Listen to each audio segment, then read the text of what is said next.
नमस्ते। ओवरव्यू में आपका स्वागत है। आज फिर से 3 प्रश्न। अखंड भारत में किसका दबदबा बढ़ेगा? दूसरा, क्या फ्री बिजली से आम आदमी पार्टी आगे के इलेक्शन जीत पाएगी? तीसरा, कौन है महाराष्ट्र के ओवैसी? तो आगे बढ़ने से पहले आपसे एक आग्रह कर लूँ, हमारे चैनल को सब्सक्राइब करें, अगर हो सके तो इसकी मेंबरशिप ले लें। मेंबरशिप लेने से हर महीने आपको एक छोटी रकम हमें इस चैनल को ठीक से चलाने के लिए देनी होगी। और अगर आप हर महीने का कमिटमेंट नहीं करना चाहते हैं तो नीचे एक डिटेल दिया हुआ है, उसमें वन टाइम एक मुश्त एक बार भी हमारी मदद कर सकते हैं। आपकी आर्थिक मदद से हमें चैनल चलाने में थोड़ी सुविधा रहेगी। अब एक नया नारा आजकल पिछले 2-4-5 दिनों से चल रहा, नहीं चल तो रहे, ये कई सालों से रहा है, लेकिन इधर उसने जोर पकड़ा है, अखंड भारत। अब अखंड भारत के जब आप मैप देखने चलिए तो वो तरह तरह के मैप हैं। किसी मैप में ईरान मालूम नहीं क्या क्या दिखाता है, लेकिन जो जनरली मैप अखंड भारत का दिख रहा है, जो एक हम लगाने की कोशिश भी कर रहे हैं, उसमें हिंदुस्तान को छोड़ के, भारत को छोड़ के 8 देश और आ जाते हैं उस अखंड भारत में। उसमें अफगानिस्तान, पाकिस्तान, बांग्लादेश, नेपाल, तिब्बत, भूटान, बर्मा, श्रीलंका आता है, और प्लस नवा देश इंडिया आता है, भारत।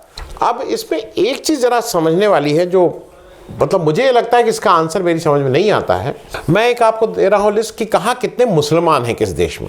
अफगानिस्तान में 3 करोड़ 75 लाख, पाकिस्तान में 21 करोड़ 23 लाख, बांग्लादेश में 15 करोड़ 37 लाख, बाकी कुछ जगह, और हिंदुस्तान में 20 करोड़। तो अगर ये जब अखंड भारत बन जाएगा और तो मुसलमानों की आबादी करीब 60 करोड़ 91 लाख, या कह लीजिए 61 करोड़ हो जाएगी। अब 61 करोड़ आबादी, दुनिया के कुल मुसलमान आबादी का करीब करीब 1/3 हिस्सा, इनका क्या किया जाएगा? क्योंकि ये भी तो सोचना है ना। अभी जब ये कितने करीब 14.5% हिंदुस्तान में मुसलमान है और उनसे इतनी दिक्कत है, वो जाके मालूम नहीं क्या क्या दिक्कतें सबको करते हैं, सब लोग परेशान हैं उनसे, क्या लैला मजनू और क्या क्या रोमियो स्क्वाड और ये क्या क्या चल रहा है। उस बीच अगर ये मतलब इस समय 20 करोड़ से 61 करोड़ हो गए, तिगुने लोग हो गए अखंड भारत में, तो इनका किया क्या जाएगा? अब CNRC हम लोग इन 20 करोड़ पे ठीक से नहीं इम्प्लीमेंट कर पा रहे हैं, तो क्या 61 करोड़ में ज़्यादा आसान हो जाएगी? क्या जो कॉमन सिविल कोड है, जहाँ पे भी हम उसकी बात कर रहे हैं कि कॉमन सिविल कोड होना चाहिए, तो क्या उस समय ज़्यादा आसान हो जाएगा? क्योंकि ये चीज़ें मुझे हरदम ये लगता है कि अखंड भारत में आखिर इन 61 करोड़ मुसलमानों का होगा क्या? मतलब इनके लिए कोई आपके पास दिमाग में योजना है? अच्छा, वो मान लीजिए 4, 6, 10, 20 करोड़, अरे लाख होते, 2-4 करोड़, 5 करोड़ भी होते, तब भी इनके सोल्यूशन पता थे। कुछ जर्मनी की पुरानी किताबें खोलते, वहाँ कैसे किसको क्या ठीक किया गया था, या कहीं मुसोलिनी से कुछ बातचीत करते, स्टालिन की कुछ करते, बहुत से नए लोग हैं, तब इनको ठीक किया जा सकता था। लेकिन 61 करोड़ का कैसे क्या ठीक करेंगे? क्योंकि दिक्कत तब भी एक रहेगी, जो अभी कहा जाता है ना कि किसका घर हिंदुस्तान, कौन हिंदुस्तानी, तो उसमें कहा जाता है जिसकी पितृभूमि, जिसकी मातृभूमि और जिसकी पुण्य भूमि, fatherland, motherland and holy land, ये तीनों जो क्राइटेरिया फुलफिल करता हो, उसकी वो सही मामले में खालिस प्योर हिंदुस्तानी। बाकी सब लोग हिंदुस्तानियत में थोड़ी दिक्कत। अब उसमें तो 2 ही रिलीजन आते हैं, क्रिश्चियनिटी और इस्लाम। अब क्रिश्चियनिटी का तो बाहर है और इस्लाम का भी बाहर है, क्योंकि अभी आप सऊदी मक्का मदीना की तो बात कर नहीं रहे हैं इस अखंड भारत में। हालांकि किसी नक्शे में सऊदी अरेबिया को भी इसमें दिखाया जाता है, तब तो और ज़्यादा हो जाएंगे मुसलमान। तो ये डेफिनेशन के हिसाब से तो ये फिर भी विदेशी रहेंगे, या विदेशी ना बोलिए तो कम से कम हिंदुस्तान के पूरे उस तरह के नागरिक हमारे और आप जैसे राष्ट्रभक्त तो नहीं रहेंगे। तो वो एक चीज़ दिक्कत है। दूसरी एक चीज़ मुझे और नहीं समझ में आती है, अभी चीन जो अक्साई चिन में कुछ हमारा ज़मीन लेके बैठा हुआ है, जो हमें अरुणाचल प्रदेश में थोड़ा धक्का दे के कुछ हमारी ज़मीन कब्जाया हुआ है, उससे हम तिब्बत ले लेंगे। मतलब अच्छा, थोड़ी देर के लिए मान लीजिए हमने आँख तरेरी और चीन दुम दबा के भाग गया तिब्बत से, अब हम तिब्बत में आ गए। तो ये दलाई लामा और तिब्बत का जो आंदोलन चल रहा है 50-60 साल से हिंदुस्तान में, उनका क्या होगा? वो दलाई लामा जी क्या जाके वो कुछ पॉलिटिकल असाइलम चीन में ले लेंगे उस तिब्बत को हिंदुस्तान से आज़ाद कराने के लिए? क्योंकि इन तिब्बती लोगों का क्या होगा, ये भी एक सोचने की बात है। एक और मुझे खतरा लगता है, ये जो तमिलीलम और ये जो तमिलियंस का जो श्रीलंका में एक चला था अपना पृथक तमिल राज्य की बात, तो अगर ये श्रीलंका और के साथ हम लोग ने उनको भी अखंड भारत में ले लिया तो कुछ तमिल फिर एक और नई तरह की मांग नहीं करने लगेंगे, उसकी भी एक दिक्कत हो सकती है। अब मतलब ये मुझे इसके प्रश्न के उत्तर मेरे पास नहीं है, इसलिए मैं आप लोगों से भी पूछ रहा हूँ कि आप लोग भी कभी सोचिएगा कि अखंड भारत में इन 61 करोड़ मुसलमानों का क्या होगा, ये भी आप इसको सोचिएगा और इसका जवाब दीजिएगा। अब दूसरी बात कर लें, क्या फ्री बिजली से आम आदमी पार्टी के आगे के इलेक्शन जीत जाएंगे? अभी भगवंत मान ने आज ही अनाउंस किया या कल अनाउंस किया था कि 1 जुलाई से पंजाब में जो उनका पोल प्रॉमिस था कि 300 यूनिट बिजली फ्री देंगे, ये उन्होंने कहा कि 1 जुलाई से ये इम्प्लीमेंट हो जाएगा। अब इसको जब ये हो गया तो लोग अल्लाह बता रहे हैं कैसे कर रहे हैं और खजाना खाली कर दे रहे हैं और सेंटर से भीख मांग रहे हैं। कहा जा रहा है सेंटर से भीख मांग रहे हैं, मतलब स्टेट सेंट्रल रिलेशनशिप है। सेंट्रल जब जीएसटी का पैसा लेके महीनों के सालों तक सेंटर को स्टेट को दे नहीं रही है, तब उसको क्या, उसको वो डाका डाल रही है कि वो जबरन वसूली कर रही है, जो भी उसका नाम दीजिए। खैर, जब इन्होंने ये जब सरकार बनाया भगवंत मान, तो उस समय बीजेपी के जो नेता थे और उनके जो लोग थे, उन लोग कहने लगे देखा इन्होंने कहा था फ्री बिजली देंगे, दिया नहीं, देखा दिया नहीं, मुकर गए अपनी बात से। मैं ये फ्री बिजली की बात पे आगे बढ़ूँ, लेकिन उससे पहले मैं 2 चीज़ें ज़रा उत्तर प्रदेश में जो लोग रहते हैं उनसे पूछना चाहूँगा। अमित शाह साहब ने कई बार कहा था कि आपको होली से पहले फ्री सिलेंडर मिलेगा। मेरी जानकारी के लिए, क्योंकि मेरी जानकारी में जो लोग आते हैं वो लोगों को फ्री सिलेंडर नहीं मिला है होली से पहले या होली के बाद भी। आप लोगों की जानकारी में किसी को उत्तर प्रदेश में क्या फ्री सिलेंडर मिला है जैसा प्रॉमिस किया था, जो पोल प्रॉमिस देश के अमित शाह साहब ने किया था? मतलब उनसे बड़ा तो प्रॉमिस कोई और हो नहीं सकता है।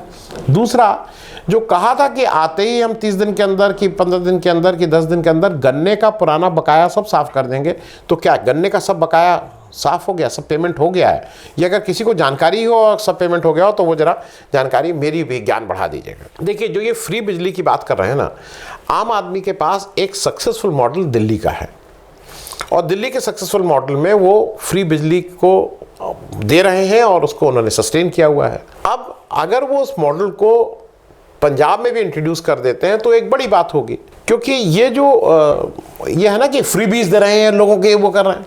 अच्छा, अगर आप दीजिए फ्री में कोई चीज़ तो वो तो बहुत सामाजिक आंदोलन और सामाजिक उसकी बात, लेकिन अगर आम आदमी पार्टी या कोई और दे तो वो गलत बात। ये जो आप फ्री राशन दे रहे हैं और फिर कह रहे हैं कि मेरा नमक खाया है इसलिए मुझे वोट दो, तो आम आदमी ये तो कह नहीं सकती है कि मैं तुम्हें फ्री में बिजली दे रहा हूं तो बिजली को छू और मुझे दो। बिजली छूना तो थोड़ा खतरनाक रहेगा। तो खैर, अब इसके लिए क्या स्लोगन क्वाइन करेगी आम आदमी पार्टी, वो देखने वाली बात होगी। लेकिन ये जो फ्री बिजली वाला मॉडल है, मेरे हिसाब से आम आदमी पार्टी के लिए एक बड़ा टेस्ट है, क्योंकि जैसे दिल्ली मॉडल सक्सेसफुल हुआ है, लेकिन दिल्ली मॉडल में बहुत से पेच हैं। अगर पंजाब जैसी स्टेट में अगर ये सक्सेसफुल कर लेते हैं तो मुझे लगता है कि ये एक बड़ी बात होगी, क्योंकि 2024 से इलेक्शन में केवल पंजाब ही नहीं इसका असर पड़ेगा, इसका असर दूसरी स्टेट में भी पड़ेगा जहां जहां आम आदमी पार्टी अपनी ताकत बढ़ाने की कोशिश कर रही है, चाहे वो गुजरात हो, चाहे हिमाचल प्रदेश हो, चाहे उत्तर प्रदेश हो, दिल्ली है ही, गोवा हो या कहीं पे भी। और मैं थोड़ा याद दिलाने की दृष्टि से आप लोगों को याद दिला दूं कि 1996 में जब रिजल्ट आया तो पहले नंबर की पार्टी बीजेपी, दूसरे नंबर की पार्टी कांग्रेस, तीसरे नंबर की पार्टी जनता दल थी। उस जनता दल के कुल 46 एमपीज थे और उस 46 एमपीज में 16 एमपी केवल कर्नाटका के थे, मतलब 28वां सीटें, 16 एमपी कर्नाटका के थे। लेकिन देवेगौड़ा इस देश के प्राइम मिनिस्टर बन गए थे, उसके बाद आई के गुजराल बन गए थे। जनता दल जिसका 46 एमपीज, कायदे से कर्नाटक के सिर्फ 16 एमपी। तो आम आदमी पार्टी अगर कुछ इस तरह की एक मैजिक फिगर लाती है और इलेक्शन में आप कह नहीं सकते हैं 24 के इलेक्शन में वो अगर इस मॉडल को सक्सेसफुली चला लेती है तो ये एक बड़ा मतलब इलेक्शन में 2024 में ये उलटफेर भी इस मॉडल ही के चलते हो सकता है। अब तीसरी बात कर लें, कौन है महाराष्ट्र के ओबीसी?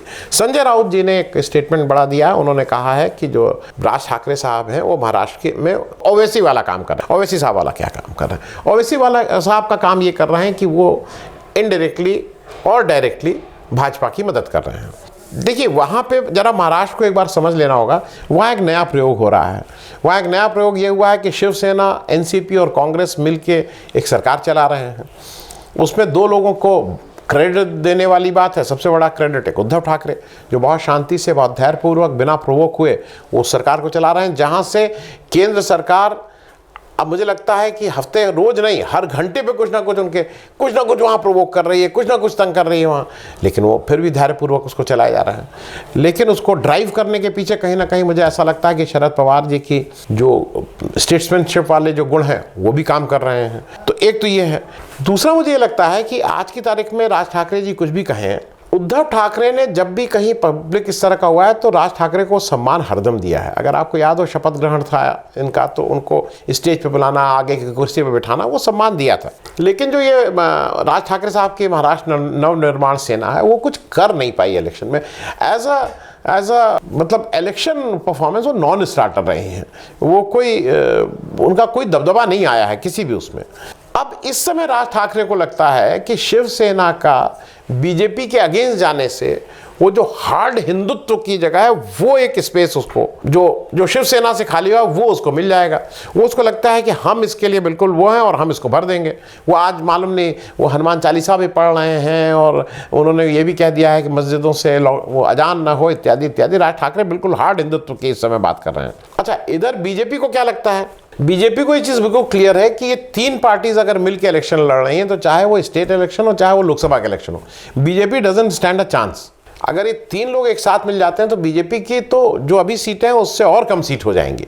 तो बीजेपी को ये बिल्कुल क्लियर है। अब इस कारण जो संजय राउत वाली बात है वो राज ठाकरे को बीजेपी इसीलिए ऐसा लगता है कि राज ठाकरे अगर ताकतवर होते हैं तो या तो वो अगर बीजेपी के साथ चले जाते हैं तो बीजेपी को लगता है कि वो शिवसेना वाला जो रोल था वो उनके साथ हो जाएगा, या साथ नहीं भी जाते हैं तो कम से कम वो शिवसेना या जो अपोजिशन के जो वोट्स हैं उसमें डेंट करने की स्थिति में रहते हैं। जैसा कई जगह ओवैसी साहब ने डेंट किया और उसकी वजह से हार जीत भी हो सकती है। तो मुझे ये लगता है कि इंटरेस्टिंग होगा देखना। हालांकि ओवैसी साहब की जो 2 सीटें उसमें से 1 सीट महाराष्ट्र से वो जीत के एमपी ले गए हैं, तो इसलिए महाराष्ट्र के ओवैसी होने से कम राज ठाकरे साहब की 1 सीट तो आ ही जाएगी अगर संजय राउत जी की बात माने। लेकिन आने वाला समय इंटरेस्टिंग होगा देखने के लिए कि महाराष्ट्र में कैसी उठापटक होती है। Thank you so much.